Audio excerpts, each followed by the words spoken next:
ಜ್ಞಾನ, ವಿದ್ಯೆ, ಬುದ್ಧಿವಂತಿಕೆ ಮತ್ತು ವೇದಜ್ಞಾನದ ಪ್ರತೀಕವಾಗಿ ಆರಾಧಿಸಲ್ಪಡುವ ಭಗವಾನ್ ಹಯಗ್ರೀವನಿಗೆ ಹಿಂದೂ ಧರ್ಮದಲ್ಲಿ ವಿಶೇಷವಾದ ಸ್ಥಾನ ಇದೆ. ವಿಶೇಷವಾಗಿ ವಿದ್ಯಾರ್ಥಿಗಳು, ಶಿಕ್ಷಕರು, ವೇದಾಧ್ಯಯನ ಮಾಡುವವರು ಮತ್ತು ಜ್ಞಾನವನ್ನು ಬಯಸುವವರು ಹಯಗ್ರೀವನನ್ನು ಭಕ್ತಿಯಿಂದ ಆರಾಧಿಸುತ್ತಾರೆ. ಪ್ರತಿ ವರ್ಷ ಶ್ರಾವಣ ಮಾಸದ ಹುಣ್ಣಿಮೆಯ ಸಂದರ್ಭದಲ್ಲಿ ಆಚರಿಸಲಾಗುವ ಹಯಗ್ರೀವ ಜಯಂತಿ ಜ್ಞಾನಾರಾಧನೆಗೆ ವಿಶೇಷವಾದಂತಹ ದಿನ ಅಂತ ಪರಿಗಣಿಸಲಾಗಿದೆ. ಹಾಗಾದರೆ 2026ರಲ್ಲಿ ಹಯಗ್ರೀವ ಜಯಂತಿ ಯಾವಾಗ ಬಂದಿದೆ? ಈ ದಿನದಂದು ಮನೆಯಲ್ಲಿ ಹಯಗ್ರೀವನ ಪೂಜೆಯನ್ನು ಹೇಗೆ ಮಾಡಬೇಕು, ಯಾವ ಸಾಮಗ್ರಿಗಳು ಬೇಕು ಮತ್ತು ಯಾವ ಮಂತ್ರವನ್ನು ಪಠಿಸಬೇಕು, ವಿದ್ಯಾರ್ಥಿಗಳು ಏನು ಮಾಡಬೇಕು ಅನ್ನೋದನ್ನು ಈ ಒಂದು ವಿಡಿಯೋದಲ್ಲಿ ನಾನು ನಿಮಗೆ ಹೇಳ್ಕೊಡ್ತೀನಿ. ವಿಡಿಯೋನ ಎಲ್ಲೂ ಕೂಡ ಸ್ಕಿಪ್ ಮಾಡದೆ ಪೂರ್ತಿಯಾಗಿ ನೋಡಿ. ತಪ್ಪದೆ ನಿಮ್ಮ ಮನೆಯಲ್ಲಿ ಹಯಗ್ರೀವ ಜಯಂತಿಯನ್ನು ಹಯಗ್ರೀವ ಸ್ವಾಮಿಯ ಆರಾಧನೆಯ ಮೂಲಕ ಆಚರಿಸಿ.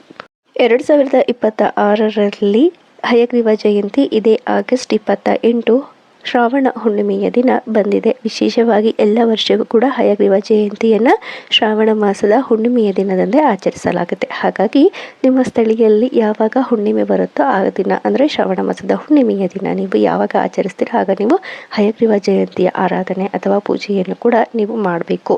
ಇನ್ನು ಹಯಗ್ರೀವ ಜಯಂತಿ ಎಲ್ಲರೂ ಕೂಡ ಆಚರಿಸಬಹುದಾದ ದಿನ, ಆದರೆ ವಿದ್ಯಾರ್ಥಿಗಳಿಗೆ ಈ ದಿನ ವಿಶೇಷವಾದ ಮಹತ್ವ ಹೊಂದಿದೆ. ಪರೀಕ್ಷೆಗಳಿಗೆ ತಯಾರಿ ಮಾಡಿಕೊಳ್ಳುತ್ತಿರುವ ವಿದ್ಯಾರ್ಥಿಗಳು, ಹೊಸ ವಿದ್ಯೆಯನ್ನು ಕಲಿಯುತ್ತಿರುವವರು, ಸಂಗೀತ, ಸಾಹಿತ್ಯ ಮತ್ತು ಶಾಸ್ತ್ರಗಳನ್ನು ಅಭ್ಯಾಸ ಮಾಡುವವರು, ವೇದ ಮತ್ತು ಆಧ್ಯಾತ್ಮಿಕ ಜ್ಞಾನವನ್ನು ಅಧ್ಯಯನ ಮಾಡ್ತಿರೋರು, ಶಿಕ್ಷಕರು ಮತ್ತು ಅಧ್ಯಾಪಕರು ಇವರೆಲ್ಲರೂ ಕೂಡ ಈ ದಿನ ಹಯಗ್ರೀವನನ್ನು ಭಕ್ತಿಯಿಂದ ಸ್ಮರಿಸಬಹುದು. ಆದರೆ ಇಲ್ಲಿ ಒಂದು ವಿಷಯ ನೆನಪಿಟ್ಕೋಬೇಕು, ಹಯಗ್ರೀವನನ್ನು ಪೂಜಿಸೋದ್ರಿಂದ ಮಾತ್ರ ವಿದ್ಯೆ ದೊರೆಯುತ್ತೆ ಎಂಬುದಲ್ಲ. ಪೂಜೆಯ ಜೊತೆಗೆ ಶ್ರದ್ಧೆ, ಪರಿಶ್ರಮ ಮತ್ತು ನಿಯಮಿತ ಅಧ್ಯಯನವೂ ಕೂಡ ಅಗತ್ಯ. ದೇವರ ಅನುಗ್ರಹವನ್ನು ಬಯಸುವುದರ ಜೊತೆಗೆ ನಮ್ಮ ಕರ್ತವ್ಯವನ್ನು ಕೂಡ ನಾವು ಮಾಡ್ಕೋಬೇಕು. ಇನ್ನು ಈ ಒಂದು ಹಯಗ್ರೀವ ಜಯಂತಿಯ ದಿನ ಎಲ್ಲ ವಿದ್ಯಾರ್ಥಿಗಳು ಕೂಡ ಹಯಗ್ರೀವನ ಆರಾಧನೆಯನ್ನು ಮಾಡಿಕೊಳ್ಳಿ.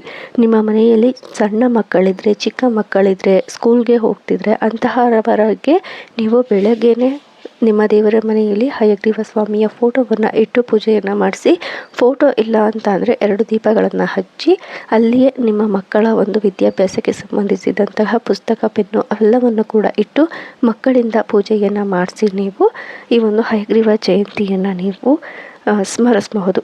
ಒಂದು ದಿನ ಕೇವಲ ವಿದ್ಯಾರ್ಥಿಗಳಿಗೆ ಮಾತ್ರ ವಿಶೇಷವಾದ ದಿನ ಅಲ್ಲ. ಅಂದರೆ ವಿದ್ಯಾರ್ಥಿಗಳು ಹಯಗ್ರೀವ ಜಯಂತಿಯ ದಿನ ಹಯಗ್ರೀವ ಸ್ವಾಮಿಯ ಆರಾಧನೆಯನ್ನು ಮಾಡಿ ಜ್ಞಾನಕ್ಕಾಗಿ ಪ್ರಾರ್ಥಿಸ್ಕೋಬೇಕು. ಆದರೆ ಅದಕ್ಕೂ ಕೂಡ ಅತಿ ಮುಖ್ಯವಾಗಿ ನಿಮ್ಮ ಮನೆಯಲ್ಲಿ ಏನಾದರೂ ಚಿಕ್ಕ ಮಕ್ಕಳಿದ್ರೆ ಅವರಿಗೆ ನೀವು ವಿದ್ಯಾಭ್ಯಾಸ, ಅಕ್ಷರ ಅಭ್ಯಾಸವನ್ನು ಮಾಡಿಸ್ಬೇಕು ಅಂತ ಏನಾದರೂ ನಿಮಗೆ ಆಸೆ ಇದ್ದರೆ ಈ ಒಂದು ದಿನ ಬಹಳ ಉತ್ತಮವಾಗಿರುತ್ತೆ. ಹೌದು, ಹಯಗ್ರೀವ ಜಯಂತಿಯ ದಿನ ನೀವು ನಿಮ್ಮ ಮನೆಯಲ್ಲಿಯೇ ಮಕ್ಕಳಿಗೆ ಅಕ್ಷರಾಭ್ಯಾಸವನ್ನು ಕೂಡ ನೀವು ಮಾಡಿಸ್ಬೋದು. ಹಾಗಾದರೆ ನಾನು ಮನೆಯಲ್ಲಿ ಹೇಗೆ ಹಯಗ್ರೀವ ಜಯಂತಿ ದಿನ ಮಕ್ಕಳಿಗೆ ಅಕ್ಷರಾಭ್ಯಾಸವನ್ನು ಮಾಡಿಸ್ಬೇಕು ಅನ್ನೋದನ್ನು ನಾನು ಮುಂದಿನ ವಿಡಿಯೋದಲ್ಲಿ ಹೇಳ್ಕೊಡ್ತೀನಿ. ವಿಡಿಯೋನ ನೀವು ತಪ್ಪದೆ ನೋಡಿ.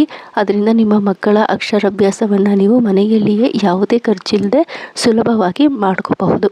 ಈ ದಿನ ವಿದ್ಯಾರ್ಥಿಗಳು ಮೊದಲೇ ಹೇಳಿದ ಹಾಗೆ ಮನೆಯಲ್ಲಿಯೇ ದೇವರ ಮನೆಯಲ್ಲಿ ಎಲ್ಲ ಪುಸ್ತಕಗಳನ್ನು, ಪೆನ್ನುಗಳನ್ನು ಇಟ್ಟು ಪೂಜೆಯನ್ನು ಮಾಡಿ ಹಯಗ್ರೀವ ಸ್ವಾಮಿಯ ಆಶೀರ್ವಾದವನ್ನು ಪಡೆದುಕೊಳ್ಳಿ. ಇದರ ಜೊತೆಗೆ ಓಂ ಹಯಗ್ರೀವಾಯ ನಮಃ ಎಂಬ ಮಂತ್ರವನ್ನು ಕೂಡ ನಿಮ್ಮ ಕೈಯಲ್ಲಿ ಸಾಧ್ಯವಾದಷ್ಟು ನೀವು ಜಪಿಸಬಹುದು. ಇನ್ನು ನಿಮ್ಮ ಒಂದು ಶಾಲೆಗಳಲ್ಲೂ ಕೂಡ ಹಯಗ್ರೀವ ಸ್ವಾಮಿಯ ಆರಾಧನೆಯನ್ನು ಮಾಡ್ಕೋಬಹುದು. ಇನ್ನೇನಾದರೂ ನಿಮಗೆ ಡ್ಯಾನ್ಸ್ ಕ್ಲಾಸ್, ಸಂಗೀತ ಕ್ಲಾಸ್ ಈ ಥರ ಒಂದು ಕ್ಲಾಸ್ಗಳಿದ್ರೂ ಕೂಡ ನೀವು ಅಲ್ಲಿಯೂ ಕೂಡ ಹಯಗ್ರೀವ ಸ್ವಾಮಿಯ ಆರಾಧನೆಯನ್ನು ಮಾಡಿ ನಿಮ್ಮ ಒಂದು ಕ್ಷೇತ್ರದಲ್ಲಿ ಅಭಿವೃದ್ಧಿಯನ್ನು ಹೊಂದೋದಕ್ಕೆ ನೀವು ಈ ದಿನ ಪ್ರಾರ್ಥನೆಗಳನ್ನು ಮಾಡ್ಕೊಳ್ಳೋದ್ರಿಂದಲೂ ಕೂಡ ಬಹಳ ಒಳ್ಳೆಯ ಫಲಗಳು ಸಿಗುತ್ತೆ ಅಂತ ನಮ್ಮ ಜ್ಯೋತಿಷ್ಯ ಶಾಸ್ತ್ರದಲ್ಲಿ ಹೇಳುತ್ತೆ. ಯಾಕೆಂದರೆ ನಿಮಗೆ ಗೊತ್ತಿರಲಿ, ವಿಷ್ಣು ಹಯಗ್ರೀವ ಸ್ವಾಮಿಯ ಅವತಾರದಲ್ಲಿ ಕಾಣಿಸ್ಕೊಳ್ಳೋದೇ ಜ್ಞಾನ ವೃದ್ಧಿ, ವೇದ ವೃದ್ಧಿ, ಎಲ್ಲ ರೀತಿಯ ಒಂದು ಬುದ್ಧಿವಂತಿಕೆಯ ಅಭಿವೃದ್ಧಿಯನ್ನು ಪ್ರತ್ಯೇಕಿಸುತ್ತೆ. ಹಾಗಾಗಿ ಈ ಒಂದು ಹಯಗ್ರೀವ ದಿನವನ್ನು ನಾವು ವಿದ್ಯಾರ್ಥಿಗಳಿಗೆ ಬಹಳ ವಿಶೇಷವಾದ ದಿನ ಅಂತ ಹೇಳೋದು.